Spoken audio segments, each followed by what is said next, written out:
Colazione? Panpiuma. Merenda? Panpiuma. Pranzo? Panpiuma. Lo spuntino? Panpiuma. A cena? Panpiuma, il morbidissimo pane, perfetto per ogni momento della giornata. Poche novità rispetto ai giorni scorsi, ancora cattivo tempo ma con schiarite in alcuni settori. Vediamo in quali. Sul Veneto molto instabile, su gran parte delle province con rovesci e temporali sparsi.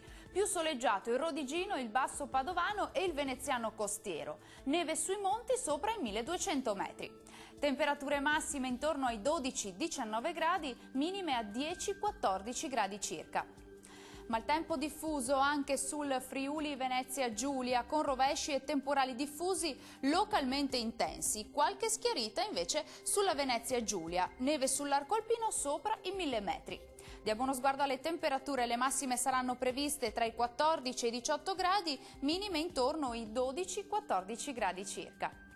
Concludiamo con uno sguardo alla situazione meteorologica del Trentino Alto Adige. Qui sarà molto instabile, con precipitazioni frequenti, a volte anche temporalesche, e la neve tornerà a cadere sotto i 1000 metri di quota. Temperature massime comprese tra i 14 e i 16 gradi, minime a 10-12 gradi circa. Il mare sarà generalmente mosso, i venti moderati da sud.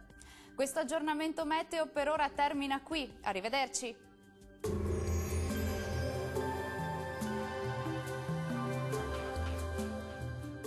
Colazione? Panpiuma. Merenda? Panpiuma. Pranzo? Panpiuma. Lo spuntino? Panpiuma. A cena? Panpiuma, il morbidissimo pane, perfetto per ogni momento della giornata.